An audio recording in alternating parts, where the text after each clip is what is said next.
Baik. Assalamualaikum warahmatullahi wabarakatuh. Selamat malam. Kami dari kelompok 13. eh, dari sini kami akan mempresentasikan hasil sistem buatan kami yaitu nama Zavero. Sebelumnya kami ucapkan terima kasih atas kepada Pak Cara Kadi dan Bu Indah sebagai dosen pembimbing dan Kak Dita sebagai dosen yang sebagai asisten dosen yang membantu kami saat penyusunan pembuatan sistem. Sebelum kami menjelaskan secara rinci sistem yang kami telah buat, sebelumnya kami perkenalkan diri terlebih dahulu dari kelompok 13. Yang pertama saya sendiri itu Muhammad Fatur Rizky dengan NIM akhir 412 dan ada dua rekan saya. Silakan. Perkenalkan, Perkenalkan. Boleh satu-satu dulu, perken- Amel. perkenalkan nama saya Amelia Gusnandarista dengan NIM terakhir 413. Perkenalkan, nama saya Krisna Wahyu Prabowo dengan NIM akhir 414. Baik. Di sini perusahaan yang kita pakai itu namanya CV Fakma Jaya Elektronik. Di sini adalah tampilan pertama dari sistem kami yaitu bagian dashboard. Di bagian dashboard ini ada beberapa button. Yang pertama ada neraca saldo, ada kasir, aset tetap, saldo piutang dan utang, ada daftar persediaan, ada faktur, ada rekening koran, ada pinjaman, daftar transaksi, kartu persediaan kembali untuk dashboard kembali.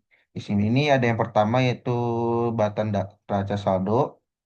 Setelah kita klik akan diarahkan ke bagian raca saldo. Di sini kita bisa melihat akun-akun dan jumlah nominal dari akun tersebut.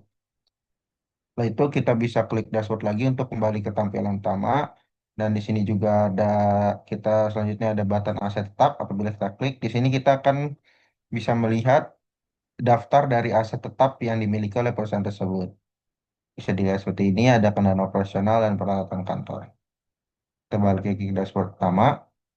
Dan di selanjutnya ada batasan saldo piutang dan utang. Di sini kita bisa melihat customer dan supplier dari dari CV Fakma Jaya Elektronik. Di sini ada tiga customer dan tiga supplier. Kita balik ke tampilan ke menu utama. Di sini ada daftar persediaan. Di sini kita bisa melihat daftar persediaan yang ada di CV Fakma Jaya Elektronik. Di sini ada 5 item. Bisa lihat di layar di sebelah sini ada kulkas, smart TV, AC dan kipas angin dan mesin cuci. Dan kita di sini juga bisa melihat harga satuan atau harga belinya dan harga jual dari item-item tersebut. Kembali ke tampilan utama, di sini ada faktur. Faktor ini apabila kita tekan kita akan diarahkan ke menu faktur. Dan di menu faktur ini kita bisa melihat ada faktur BKK atau bukti kas keluar.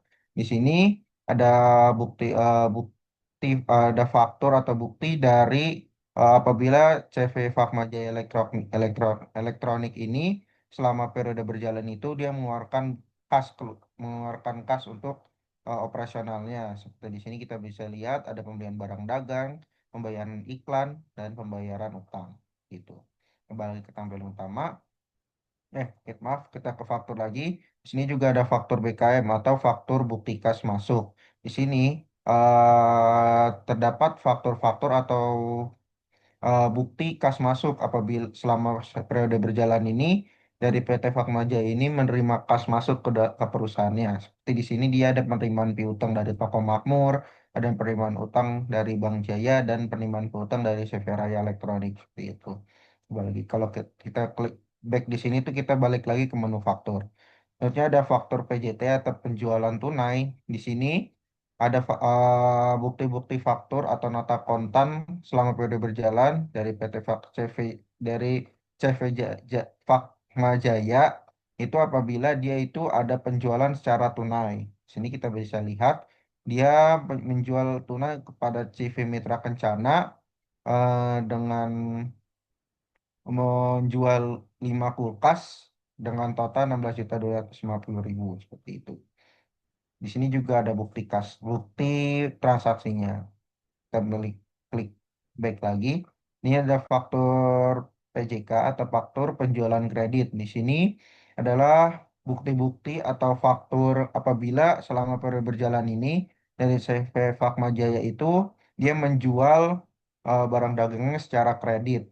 Di, di sini kita bisa lihat dia menjual kepada toko makmur dan dia menjual kipas angin sebanyak 5 unit. Dan di sini juga terlihat berapa nominal piutangnya dan di sini juga ada bukti transaksinya dan tanggalnya juga.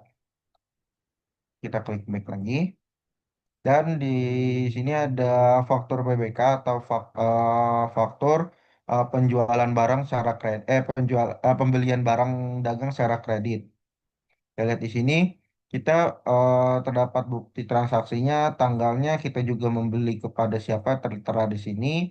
Kita membeli berapa unit juga terlihat dan berapa utang dari PT Fatmajaya Elektronik. Jadi selama periode berjalan apabila CV Fatmajaya ini membeli barang dagang secara kredit akan akan masuk di sini.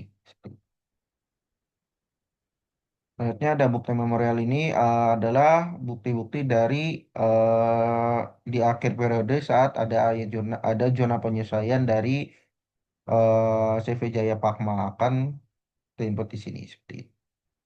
Kita balik lagi ke dashboard menu utama. Selanjutnya ada rekening koran. Rekening koran ini adalah pinjaman kepada bank. Jadi rekening koran ini adalah apabila perusahaan itu dari CV Fatmajaya ini menggunakan kas itu kas keluar ataupun kas masuk itu akan terinput di sebelah sini. Seperti di sini ada penjualan tunai, pembelian 4 menit mesin cuci secara tunai akan terinput di sini. Seperti itu. Kita kembali dashboard lagi. Di sini ada pinjaman. Maaf, pinjaman belum. Kita next saja ke daftar transaksi. Daftar transaksi ini adalah daftar apabila kita memasukkan transaksi yang terjadi selama satu periode. Caranya dengan mana kita bisa klik di kasir sebelah sini. Nah, di sini adalah contoh tampilan untuk kasir nanti. Misal di sini kita inputkan di penjualan tunai yang pertama ini PJT 1 itu dia menjual Smart TV. Dan harganya juga udah tertera dan sebanyak 6 unit. Di sini akan langsung terjumlah secara otomatis. Di sini kita bisa klik tambah dan akan terinput di bagian kiri sini. Apabila sudah terinput di bagian kiri sini, kita bisa klik simpan data. Terus kita klik yes. Nah, setelah ada notifikasi data berhasil disimpan, langsung masuk ke bagian nota print. Jadi di sini akan langsung tercetak nota printnya seperti apa. Seperti itu. Nah, setelah itu kita bisa balik ke kasir dan balik lagi setelah kita tadi simpan data di sini akan otomatis terinput kosong kembali. Oke. Oh, mungkin untuk bagian dashboard utama seperti ini untuk selanjutnya transaksi. Di sini ada transaksi umum, transaksi penyesuaian dan dashboard atau pembalik utama. Transaksi umum adalah ini adalah contoh transaksi yang terjadi selama satu periode yang ada di CV Fatmajaya. Lagi. Dan ini juga ada transaksi penyesuaian yang terjadi selama satu periode pada CV Fatmajaya. Seperti itu. Yuk kita balik lagi ke dashboard. Mungkin dari saya cukup sekian. Mungkin untuk selanjutnya saya serahkan ke rekan saya. Terima kasih. Baik, Fatur, terima kasih. Di sini saya akan menjelaskan mengenai jurnal, bisa di next di dashboard jurnal. Yang pertama adalah di bagian atas itu terdapat jurnal umum, jurnal penyesuaian, lalu bagian bawah itu dashboard lagi, boleh diklik untuk jurnal umumnya.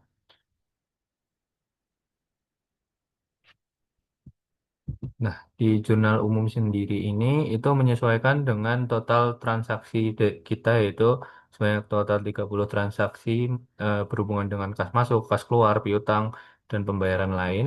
Boleh kembali ke dashboard lagi. Boleh diklik untuk jurnal penyesuaiannya. Lalu untuk jurnal penyesuaian juga sudah disesuaikan sesuai dengan total 10 total transaksi pada yang telah kita buat. Boleh kembali ke dashboard.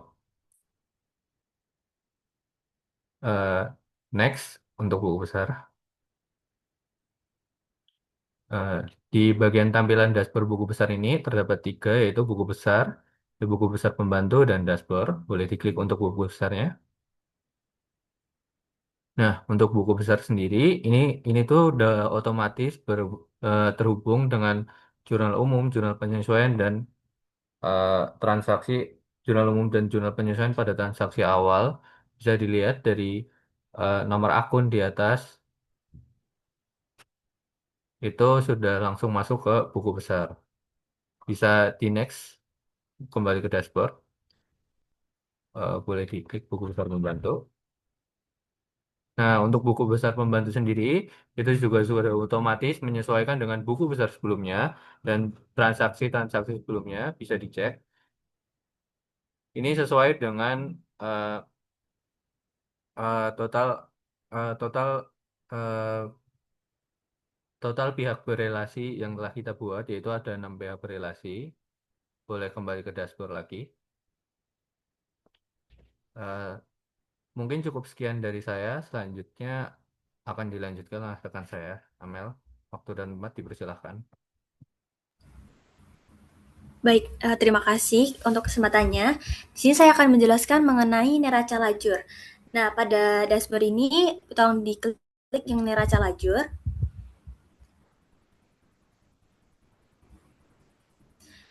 Nah, di sini akan langsung masuk kepada neraca lajur. Di neraca lajur sendiri ini terbagi menjadi beberapa pos. Yang pertama itu ada neraca saldo, terus ada penyesuaian, terus ada neraca saldo setelah penyesuaian, laba rugi, dan juga neraca. Nah, nominal yang terdapat pada neraca saldo ini sudah disesuaikan dengan nominal yang berada di pada akun. Terus pada akun tersebut nanti sudah dikurangkan kepada yang di buku besar. Jadi nominalnya di saldo ini sudah otomatis terinput. Selanjutnya itu untuk di penyesuaian. Nah, penyesuaian juga begitu, itu langsung terkonek dengan jurnal penyesuaian yang sudah kita buat sebelumnya. Begitu pula juga dengan neraca saldo setelah penyesuaian, laba dan juga neraca. Boleh di next ke dashboard. Nah, selanjutnya ada laporan. Laporan ini terdapat 3 macam laporan. Yang pertama itu ada laporan laba rugi, laporan perubahan ekuitas, dan juga laporan posisi keuangan atau neraca. Bisa diklik yang di laporan laba rugi. Nah, di sini akan langsung otomatis masuk kepada laman laporan laba rugi. Nah, laporan laba rugi ini sudah disesuaikan atau terkoneksi dengan neraca lajur sebelumnya. Jadi, di laporan laba rugi itu kita tinggal menyesuaikan, bisa melihat dengan total yang paling bawah itu ada di rugi. Di sini kita rugi sebesar 38.900 sekian. Terus bisa di next lagi ke dashboard. Nah, selanjutnya ada laporan perubahan ekuitas. Nah, pada laporan perubahan ekuitas itu juga sama seperti sebelumnya. Nah, di sini tuh ada tambahan dari akun saldo laba bersih. Di sini tuh sebesar minus 38.966.100 sekian. Itu sudah terkoneksi dengan laporan laba rugi di sheet sebelumnya. Jadi di sini untuk total perubahan ekuitasnya itu sebesar 261 juta 33.000 sekian. Kembali lagi kepada dashboard.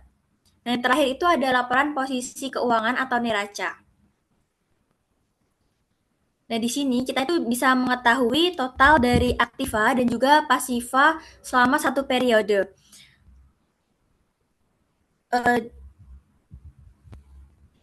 Dapat kita lihat bahwa total aktiva dalam satu periode itu sudah mencapai 390 juta sekian, dan juga untuk total pasifanya ada 390 juta sekian. Jadi untuk total aktiva dan juga total pasifanya itu sudah benar atau sudah balance. Mungkin bisa kembali lagi kepada dashboard. Mungkin cukup sekian yang dapat saya sampaikan. Saya kembalikan lagi kepada Fatur. Baik, terima kasih Krisna dan Amel atas penyampaiannya. Mungkin dari kami cukup sekian. Kami telah memaparkan hasil sistem perbuatan kami. Mungkin masih banyak kurangnya, mohon maaf. Mungkin dari kami cukup sekian. Kurang lebihnya mohon maaf. Wassalamualaikum warahmatullahi wabarakatuh.